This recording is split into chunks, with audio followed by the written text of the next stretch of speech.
A paz do Senhor, a você, professor, a você, professora da Escola Bíblica Dominical. Sejam muito bem-vindos a mais um EBD em Síntese Podcast. Nós estamos aqui, classe de jovens, lição de número 7, que tem como tema autenticidade e sabedoria. E nós estamos aqui para compartilhar com vocês algumas dinâmicas, aqui neste momento pedagógico. E aqui nós temos conosco a irmã Ana Célia, que irá trazer a sua contribuição, né, uma dinâmica ou uma atividade sobre a lição de número 7. Paz do Senhor, irmã Ana Célia. Amém, paz do Senhor. Eu trouxe uma dinâmica, viu, para a lição de hoje. E o professor ele vai precisar apenas de versículos relacionados à sabedoria, né? Versículos que tratem sobre sabedoria. E a gente vê aí Provérbios, né, com um número grande de versículos, de referências que está tratando sobre o nosso assunto de hoje. Eu trouxe até aqui algumas sugestões que o professor ele pode estar utilizando, Provérbios 1:7, Provérbios 3, do 5 ao 6, Provérbios 9, versículo 10, Provérbios 10, versículo 8. Então, tem muitas referências que o professor ele pode estar utilizando para trabalhar esta dinâmica. E aí o professor ele vai precisar entregar a cada aluno um versículo desse, certo? Um papelzinho com uma referência e o versículo lá por escrito.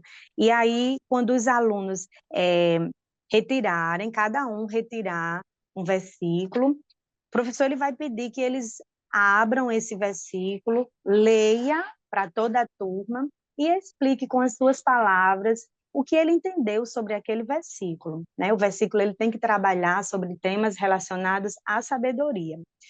Depois que eles abrirem o versículo, lerem e com as suas palavras explicar o que é que ele conseguiu compreender ali daquele versículo, o professor ele pode, em um segundo momento, pedir que os alunos eles tentem fazer uma aplicação desse versículo em uma situação do dia a dia deles, né? Como eu posso pegar aquele versículo que eu tirei, que trata ali sobre a sabedoria, e posso fazer uma aplicação em alguma situação do dia a dia? E aí o professor ele vai estar provocando os alunos, né, para que eles possam estar pensando, sejam levados a pensar, a refletir sobre aquele versículo que ele pegou, de que forma ele pode aplicar aquele versículo no seu dia a dia. E aí, uma forma dos alunos refletirem sobre o tema que está sendo estudado. É uma dinâmica que a gente aconselha que o professor ele faça a aplicação dela no final da aula.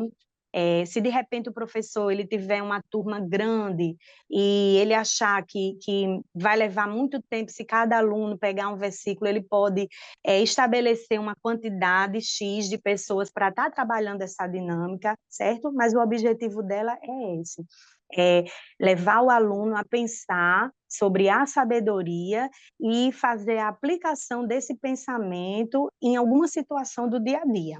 Pronto, essa é a minha dica para a nossa lição de número 7. Né? Então, a lição não, né? A dica que eu tenho para você hoje, você vai fazer o seguinte: você vai ler Tiago 3, do 13 ao 17, destacando que há dois tipos de sabedoria: sabedoria terrena e a sabedoria do alto. Né? Essa é uma lição que nós, somos professores, precisamos ter muita sabedoria também e ministrar porque em algumas situações, Ana Célia, eu já vi alunos dizendo que não queriam ir para a faculdade, porque é sabedoria terrena, né? Mas ter muito cuidado, pedir sabedoria a Deus quando ministrar essa, essa lição. Então, você vai ler Tiago 3, do 13 ao 17, destacando que há dois tipos de sabedoria: sabedoria terrena e a sabedoria do alto. A sabedoria terrena é aquela que você tem o conhecimento que é caracterizado por inveja, ambição, egoísmo, confusão, não quer nem saber, não pensa em nada, passa por cima de quem for, só porque tem um certo conhecimento. E a sabedoria do alto, você vai falar para ela que é para eles, que é caracterizada por pureza, por paz, por gentileza, mesmo que seja conhecimentos adquiridos aqui na faculdade, mas eles sempre, você trabalhando esse tipo de conhecimento, de sabedoria, se ele está envolvido com o céu, conectado com o céu, por exemplo, as pessoas vão ver no seu conhecimento uma pureza, uma paz, uma gentileza, misericórdia, não é isso?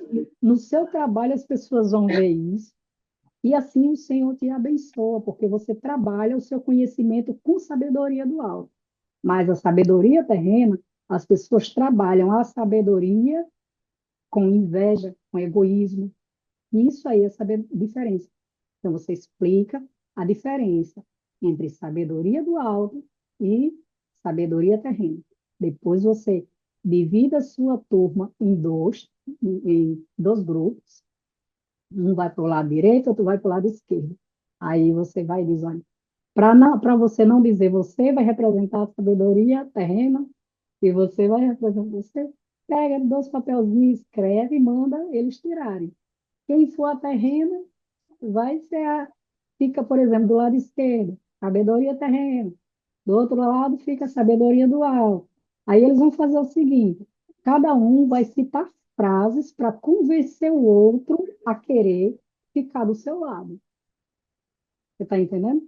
Por exemplo, digamos que a sabedoria terrena que está aqui do lado esquerdo fale uma frase para o outro lado, né? Ele precisa conquistar pessoas ali para o seu lado. Aí ele vai dizer, olha, eu faço tudo do meu jeito, sem pensar nos outros. Que sabedoria é essa? Aí o outro já sabe, né? Venha para o meu lado, eu faço tudo do meu jeito, sem pensar nos outros. Mas eu faço tudo à vontade. Se os outros não quiserem, eles vão, inclusive, e as mãos assim, ó, estão resistindo. Não vão para o outro lado. Mas se alguém quiser ir, deixe. Tá certo? É só uma dinâmica. Aí, a sabedoria do alto precisa também citar frases, né? Por exemplo, eu prefiro perdoar para conquistar os outros da sabedoria terrena. Vai para o outro lado. Eu prefiro perdoar, mesmo que seja difícil. Se alguém quiser ir para o seu lado, liberar perdão é mesmo muito difícil, né? É, Mas você precisa ter a sabedoria do alto é, para ver que, mesmo sendo difícil, é muito importante. E ele que está ali na sabedoria terrena, quiser ir para o lado de lá, ele vai colocar a mão no coração e vai passar para o outro lado, deixar de ter a sabedoria terrena, que não perdoa, que é egoísta, que passa por cima de quem quer só porque tem conhecimento e resolve perdoar e vai lá para o outro lado. E cada um até conquistar para ver quem foi mais para um lado ou quem foi mais para o outro. Depois é muito importante você encerrar com primeiro, perguntar como foi que ele se sentia. Como foi que você se sentiu sendo chamado para ir para outro lado. Fazer tudo que é muito fácil. Aplicar o seu conhecimento de forma mais fácil. E como foi que você se sentiu para aplicar o seu conhecimento de forma difícil, mas que te deixa em paz, que te faz dormir bem, que te dá a certeza que você irá morar no céu. Ouça o que eles têm para dizer e, no final, convide-os a fazer uma oração pedindo sabedoria do alto, para que eles possam viver suas vidas com a sabedoria do alto e que eles possam também interpretar o que é ter sabedoria terrena e sabedoria do alto. Algo mais, irmã? Ana Célia? Eu acho que só complementar aí o que a senhora já iniciou, é uma luta, né? Uma luta É, uma travada, uma luta. luta que nós travamos todos os dias, mas todos os dias nós precisamos da força de Deus, né? Da força, Isso, da ajuda do Espírito Santo de Deus para dizer não, porque nós vamos demonstrar essa sabedoria do alto através das nossas ações, através das isso mesmo. nossas atitudes, é que o mundo vai ver a sabedoria do alto nas nossas vidas, né? E todos os dias a gente vai precisar chegar para a sabedoria do mundo e dizer não, não, não, e escolher todos os dias a sabedoria do alto, né? Estou protegido com o Espírito Santo, né? É verdade. Então, que Deus lhe abençoe, que lhe dê mais sabedoria do alto e até a nossa próxima lição. A paz do Senhor. Paz do Senhor, irmã Ana Célia. Paz do Senhor.